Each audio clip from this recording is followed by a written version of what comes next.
ahari ibyo twasengeye ariko ntabwo biri gukunda, ariko ntacyo bidutwaye. Twamaze kumenya yuko Imana itubwira ngo aho imbaraga zacu zirangiriye nitangiye gukora. Abadafite ubushobozi, abumva yuko bakwiriye kumanika amaboko, abicishe bugufi, abo ngabo nibo Kristo asanga.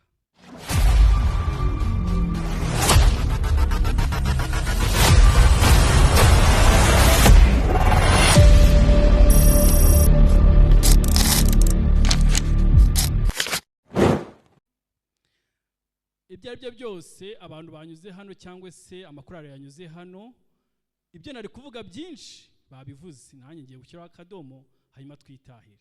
Kandi ndabizi neza yuko Imana iza kuduha umugisha. Ndi kuza gusenga, ari umuntu twari turi kumwe arambwira ngo noneho kino gihe birageze yuko umuntu ukunda gusenga agiye kugaragara, kubera ko yari kuvuga ngo niba hari ahantu insengero zimwe zifunze, ese abandi bakaba bakora ingendo ndende bajya guterana, ni urukundo rudasanzwe no gukizwa mu gukunda umurimo w'Imana. Hanyuma wowe wagaragaye hano kubera ubw'umurimo w'Imana, Imana ikumvire kandi ikugire neza. Kandi Imana igomba kubikora uko byagenda kose, kuko nawe wafashe umwanya wawe ukaza imbere y'Imana, Imana yibikwiriye kukumva. Nabonyemo abashyitsi benshi, amazina yanjye nitwa Evangeliste Benjamin, nishimiye kubana namwe. Hanyuma rero ni byiza ko twajya tuza tugaterana, Imana ikaduha umugisha. Ntabwo nza kubatindira, reka dusome muri Bibiliya. Turasoma muri Bibiliya muri Luka igice cya 8, duhere ku murongo wa 43 tugeze ku murongo wa 45. Hanyuma turaza nanone gusoma muri Luka igice cya 8 muri icyo gice ku murongo wa 50 kugeza ku murongo wa 54. Turaza gusoreza nanone muri Luka igice cya 13 duhereye ku murongo wa 11 kugeza ku murongo wa 13. Luka igice cya 8 guhera ku murongo wa 43 kugeza ku wa 45 avuga ngo haza umugore uri mugongo wari ubimaranye imyaka 12 kandi wari warahaye abavuzi ibintu bye byose, nyamara ntihagire n'umwe ubasha kumuvura. Nuko amuturuka inyuma akora ku incunda y'umwenda we, uwo mwanya amaraso arakama. Yesu arabaza ati, ninde unkozeho? Bose bamaze guhakana Petero na bagenzi be baravuga bati, erega databuja, abantu barakugose barakubyiga, nawe ukabaza uti ninde unkozeho? Luka igice cya 8 guhera ku murongo wa 50 kugeza 54, nako tujye dusimbwa tusome 54. Aravuga ngo ariko Yesu abyumvishe aramubaza ati, witinya, izere gusa arakira. Amufata ukuboko aravuga cyane ati, mukobwa byuka. Luka igice cya 13 ku murongo wa 11, tujye dusimbwa dusome murongo wa 13. Aravuga ngo asangamo umugore wari ufite abadayimoni utera ubumuga. Uwo mugore yari amaze imyaka 18 ahetamye atabasha kunamuka na gato. Aramurambikaho ibiganza, muri ako kanya aragororoka ahagarara yemye ahimbaza Imana. Uwiteka turagushimye, ineza yawe ihoraho igihe cyose. Tuzi neza yuko ushoboye byose kandi ubasha kumva umuntu yagusenze. Twari turi ahangaha kugira ngo twumve icyo ushaka kutubwira. Ubwoko bwawe buri ahangaha kugira ngo wongere ubaremo umutima. Ubwoko bwawe buri ahangaha kugira ngo wongere ubagire icyo bakorera. Erega nta handi twajya, ni wewe wenyine ufite ubutabazi kandi bwihuse. Niyo mpamvu tuje imbere yawe kugira ngo ubashe kutugirira neza. Uburwayi twazanye nitubusubizeyo. Ibintu byose by'ibibazo dufite mu buzima bwa buri munsi nitubisubizeho yo. Twizeye imbaraga zawe zikorera muri wowe. Twizeye ubushobozi bwawe bushobora gutsinda imbaraga za Satani. Twizeye tudashidikanya yuko uri Imana yo kwiringirwa. Ngo reka buri wese uri hano Mwami Imana agaragare ho ubwiza bwawe. Nanjye ugiye kuvuga ibyo umbwiye Mwami Imana bigitangaza kubyakira. Ngo komeza utugire neza. Tubisabye tunyije mu izina ryawe, mu izina rya Yesu Kristo. Amen. Haleluya. Yesu ashimwe cyane. turabura iminota mikeya, ntabwo nza kubatindira, biraza kugenda neza kandi Imana iraza kubana natwe. Hanyuma uyu munsi nzanye ijambo rivuga ngo imbaraga z'abantu aho zirangira niho iz'Imana zitangirira. Haleluya. Aho imbaraga z'abantu zirangirira niho imbaraga z'Imana zitangirira. Niba wumva ko imbaraga zawe zarangiye, ndakubwiza ukuri ko uyu munsi imbaraga z'Imana ziza gutangira. Hari umuntu muri kunyumva? Niba uza kunyumva uvuga ngo amen. Niba wabona ko hari ibintu wabonaga wishikijeho byarangiye, niba ari aho wabonaga inzira zisa nkaho zifunze, ndakubwiza ukuri yuko ari Imana igiye gutangira gukora. Niba ubona ko byari Imana irahari ngo yiyubahishe. Niba wumva ko ibibazo byawe byakurenze, hari ubu iyindi nzira imwe nta yindi isigaye ni y'Imana. Yesu ashimwe cyane. Bavandimwe, duhura n'ibibazo byinshi cyane, duhura n'uburwayi, ibigeragezo bikagenda bikatwigizaho karande, Satani akaza akatwishima hejuru. Ariko uyu munsi twamenye yuko aho imbaraga zacu zirangiriye ariho imbaraga z'Imana zitangirira. Ntabwo dufite ubwoba, ahari tumaranye ibibazo igihe kirekire ariko ntacyo bidutwaye. Ahari ibyo twasengeye ariko ntabwo biri gukunda, ariko ntacyo bidutwaye. Twamaze kumenya yuko Imana itubwira ngo aho imbaraga zacu zirangiriye niho itangiye gukora. Yesu nashimwe cyane.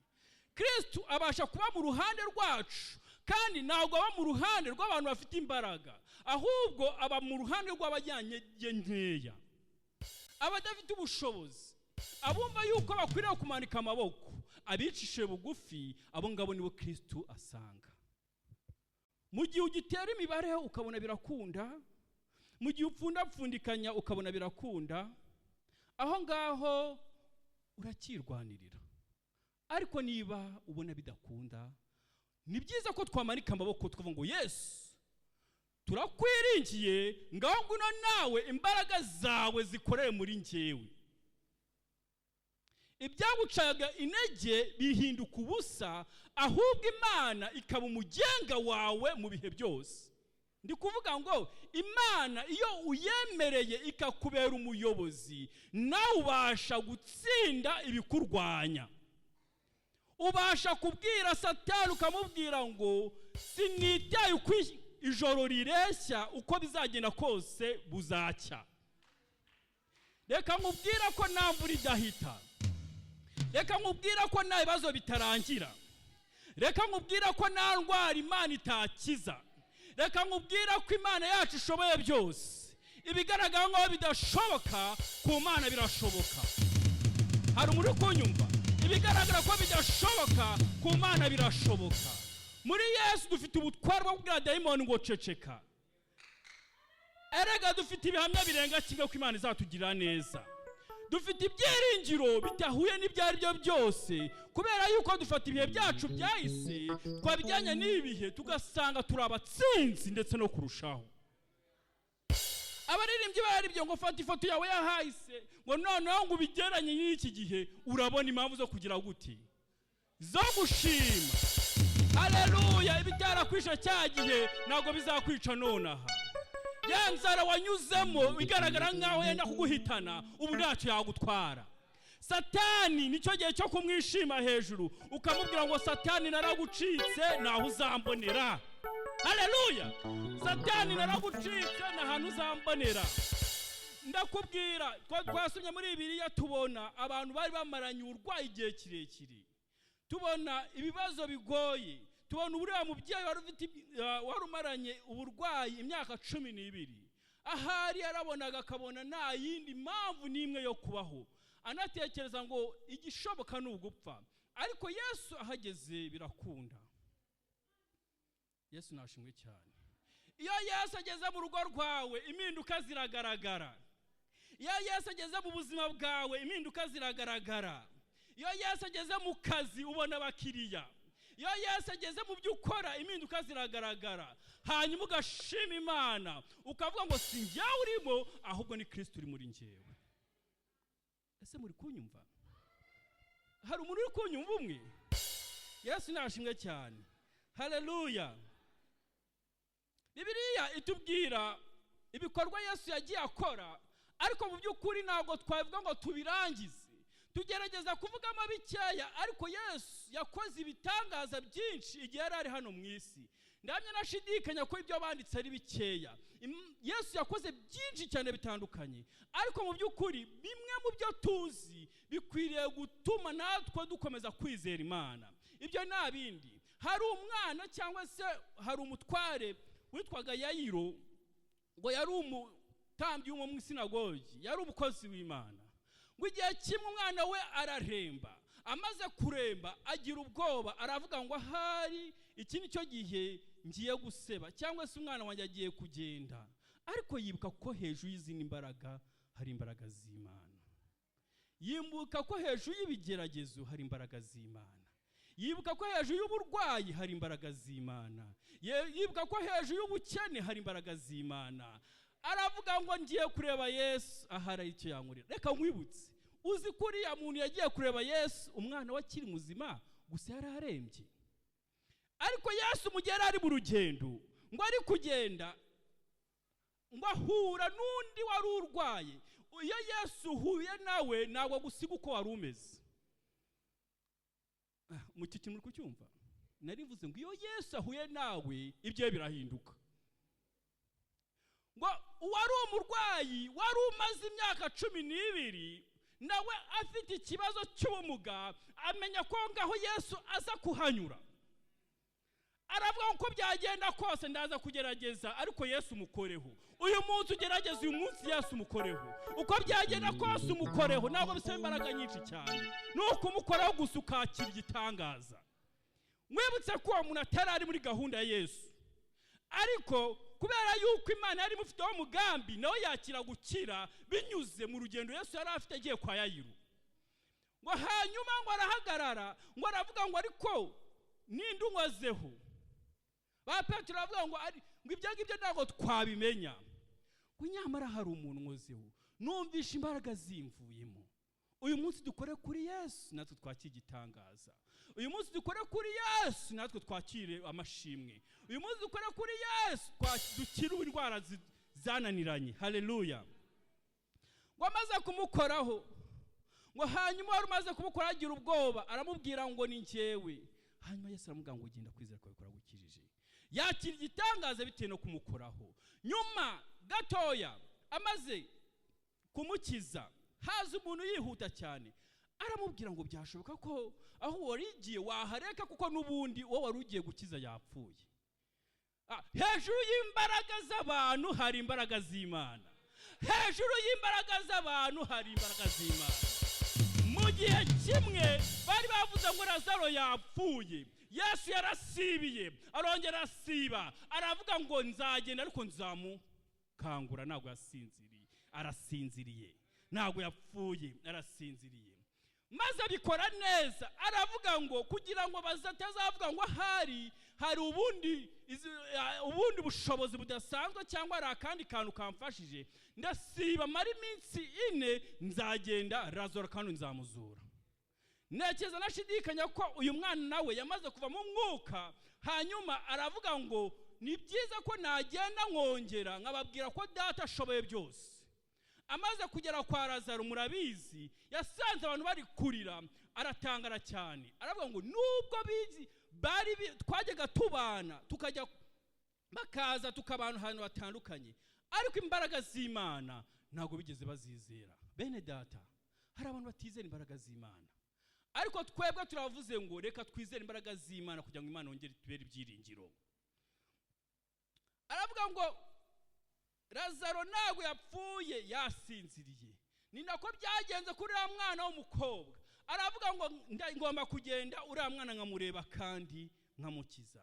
Ndi gusoma Bibiliya, nasomye muri Luka, ndangije nsoma no muri Mariko, nsanga iyo nkuru hose irimo. Aho no yese agenda arababwira ati muze, abwira umubyeyi, aramubwira ati nshira, abwira n'intumwa ze Petero, aramubwira ati muze mwinjire. Abandi bose arababwira ati mwe muritse. Ereka hari igitangaza kidakwiriye kubitangaza. Reka nkubwize ukuri, hari igitangaza kidakwiriye kubitangaza. Imana nibikugiriye neza, injira mu rusengero wongera ushima Imana. aho wavuganiye nayo wongera ushima Imana. Hanyuma aramubwira ngo umukobwa byuka, tarisa 10. Haleluya. Umwana mutoya byagaragara ko nta buzima afite, Imana yongera mu ubushobozi bwo kubaho. Uko niko Imana igiza mu bihe bigoye, ibintu bitagifite ishusho ikabiha ishusho. Igiza bavuze ngo nibishoboka, barashyizeho n'akarongo, warivuje byaraniranye, warasenze bikanga, ariko Imana ikaza ikabikora neza cyane. Yesu ashimwe cyane. Uwiteka afite imbaraga zirutiza abantu, kandi izo mbaraga rwose zirutiza Satani. Reka turebe ibintu bitatu byadufasha kongera kwiringira imbaraga z'Imana. Haleluya. Kongera kwizera imbaraga z'Imana. Reka nkubwira ko n'ubuhanuzi, kandi ubuhanuzi n'ubwawe n'ubwanjye. Akira ubuhanuzi ko Kristo akuye byagaragara ko ari uruzitiro, ahagaragara ko hafunze, Kristo arafunguye. Haleluya. Yesu nashimwe cyane. Hari ibintu bitatu kwizera Imana birenze imbaraga z'abantu. Erega nawe urabizi, usubije amaso inyuma watekereza abantu wagiye wizera ariko finali bakagutenguha. Usubije amaso inyuma watekereza abantu waganyiye ariko bakagusubiza, ndetse ukavuga ngo ubu ntibabwiraga iki. Abo bantu barahari. Ariko Yesu niwe wenyine ubwira akakumva kandi nakumvira ubusa. Yesu niwe wenyine ubwira akakumva kandi akagusubiza. Yesu niwe nzira y'ukuri n'ubugingo. Haleluya. Byari bigoye. Uwo mubyeyi wari umaze imyaka 12 arwaye. Murumva ko imyaka 12 kwa njye ndi kwivuga nk'inkuru tubona muri Bibiliya tukumva ni ibintu byoroshye, ariko tekereza imyaka 12 ukuntu ingara ku muntu urwaye. Utekereze n'ubuzima yarabayemo, utekereze n'abantu bari bamurwaje, utekereze na famiye ye. Birumvikana rwose ko ibintu byawe byaramushizeho. Yaragerageje kwivuza, yaragerageje kureba ko yakira, ariko byaranze. Ariko umunsi umwe kuri Yesu uruta iyo myaka 12, kuko akibara kuhagera iyo myaka 12 yabaye 0, ahubwo yakigitangaza cy'Imana. Yesu nashimwe cyane. Ikindi cya kabiri, ubabare bw'imyaka myinshi nibuhagarika ubushobozi bw'Imana. Kugera kure ntabwo ariko gupfa bene data. Ahari uyu munsi warira ariko ejo waririmba. Birambwira ngo nonaha wararurira ariko ejo impundu zikavuga. Ntabwo bivuza yuko uri mu bigeragezo ejo Imana itakwibuka. Umuntu usenga bajye bamwitondera kuko atungura abantu. Abantu ukwiriye kubaha ni abantu batatu. Umwana mutoya ukwiriye kumwubaha kuko ubutazi icyo azaba cyo ejo, icyo azaba cyo. Umuntu usenga nawe afite ibanga, afite inzara, afite ikimana yamubwiye. Aho rero ikimana yamubwiye gishobora gutuma anyura mu bigeragezo n'icyo bimutwara. Ese murabizi yuko amasezerano atuma duhura rimwe na rimwe, duhura n'ibibazo bitewe n'amasezerano dufite, Imana ikaturinda kugira ngo itugeze aho ishaka ko tuzagera. Uwundi muntu wa gatatu ni umuntu ushaka kuba warize ariko adafite akazi. Abavuga ngo uko byagenda uko ariko kose Imana izanabara. Ubwo rero ngo yagutungura. Tujye turi abo bantu abo dukwiriye kubaha, tububahe, kandi aho ngaho Imana yakuramo igitangaza kidasanzwe. Gusenga, umuririmbyi yaravuze ngo nawe usenga kina. Yesu ashimwe. Nawe usenga kina. Kandi iyo turi gusenga cyangwa iyo twaje guterana, tuba turi kwandikisha ahantu hadasanzwe. Tuba turi kwandikisha ku rutare. Tuba turi kwandikisha imirimo kugira ngo Yesu Kristo ubwo azagaruka ku isi natwe azabone yuko twabanye nawe ndetse twamwumviye. Yesu ashimwe cyane. Icya gatatu kiravuga ngo nta kimbaraga z'abantu zashobora hatarimo uruhare rw'Imana. Nacyo imbaraga z'abantu zashobora hatarimo uruhare rw'Imana. kandi uruhare rw'Imana rukwiriye kuba nyambere mu buzima bwacu bwa buri munsi. Twahura n'ibibazo, twahura n'agahinda, twahura n'ibituma dusubira inyuma, ariko uruhare rw'Imana rukwiriye kuba muri twebwe. Ndababwiza ukuri ko Kristo azagaruka, kandi ubwo azagaruka azazana ingururano. Ubwo azagaruka azahemba abantu bose bamukoreye. Ubwo azagaruka azahemba abantu bose bamwizeye. Ukuboko k'Uwiteka kuzabana n'abo bantu, kandi nubwo bazanyura mu bisa nkaho ari ibigeragezo ntacyo bizabatwara. Haleluya. Uruhare rw'abantu ni rutoya cyane kurusha uruhare rw'Imana. Ongera winginga Imana, uyibwiye ngo Uwiteka, nibutse ko aho imbaraga z'abantu zirangirira ari utangira gukora. Yesu ashimwe cyane. Ongera uyibwire ngo ndagusabye wongere ugaragare muri cya kibazo cyanjye. Ongera uyibwire ngo Uwiteka niwe wenyine manza amaso, kandi ubutabazi ngomba kubona kuri wowe. Haleluya. Imana izamanuka ibane nawe. Imbaraga z'Imana zizabana nawe. Ibigeragezo uzajya ubinyuramo, ariko Uwiteka azajya ahora akurinda. Urugendo rwa Yesu agiye kwa Yayiro rubera umugisha uwo mubyeyi, yakira igitangaza kidasanzwe. Hanyuma rero aho Yesu yageze birahinduka. Yesu ashimwe cyane. Iyo Yesu yageze ahantu, abiganyiraga bararirimba, barishima, bakira ubuhanuzi. Ese hari umuntu wakiriye gutabarwa n'Imana mu iteraniro? Yatera haleluya.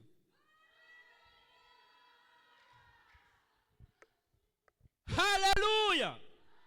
Haleluya. Iyo uteye haleluya, Satani avuze ngo umubwiye ngo ntacyo uzantwara.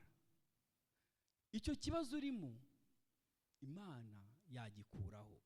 Kandi ntabwo tuvuga ibintu kubera yuko ari igipindi, ahubwo tuvuga Imana yadukoreye ibitangaza, tukayibwira abagenzi bacu kugira ngo nabo bakire igitangaza.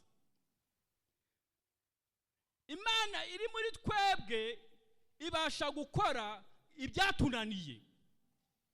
Yesu nashimwe cyane. Haleluya. Mureke umutima wacu wongere nanone wizere Imana. Mureke imbaraga zacu tuzihange, tuzikire mu Mana. Twaba tuvuga ngo ntabwo dushoboye, cyakoze dufite wowe ushoboye. Uwiteka azabana natwe. Haleluya. Imibabaro ni igihe gito, ndirira kenshi muri iyi si ndimo. Haleluya. Nyansaba w'igitondo gihoraho, ubwo nazongera kurira ukundi. Aba w'igitondo gihoraho, era kurira. Noneho ntacyo umubabaro untwaye, bagirirwa kwa Yesu ndirira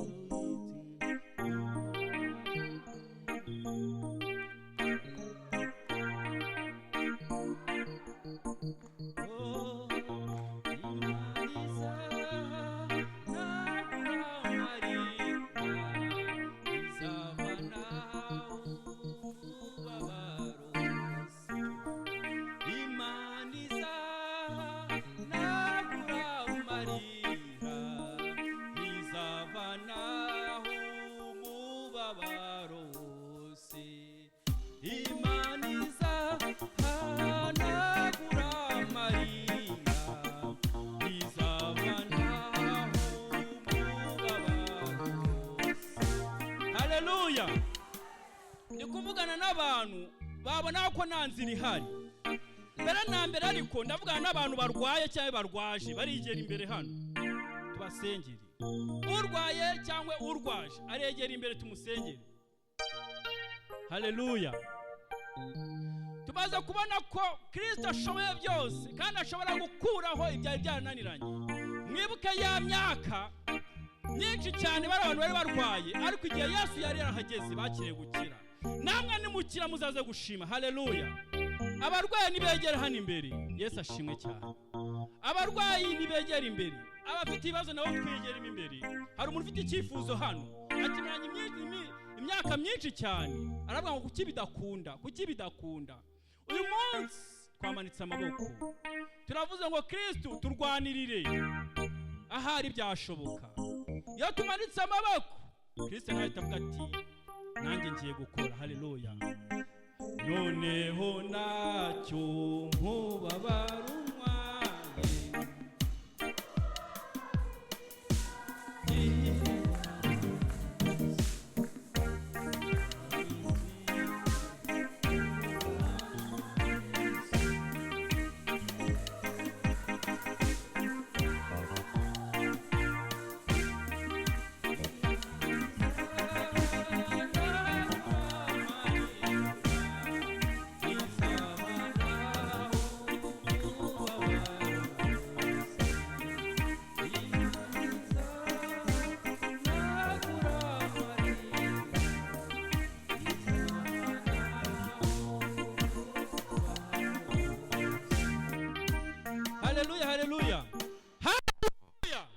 Haleluya.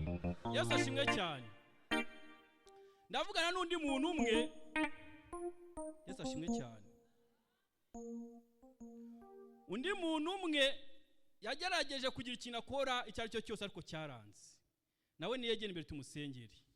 Ndetse abantu benshi babona cyangwa se abo babana nawe bagira ngo byarakunze, ariko we ni uwiyizi, ariyizi cyane.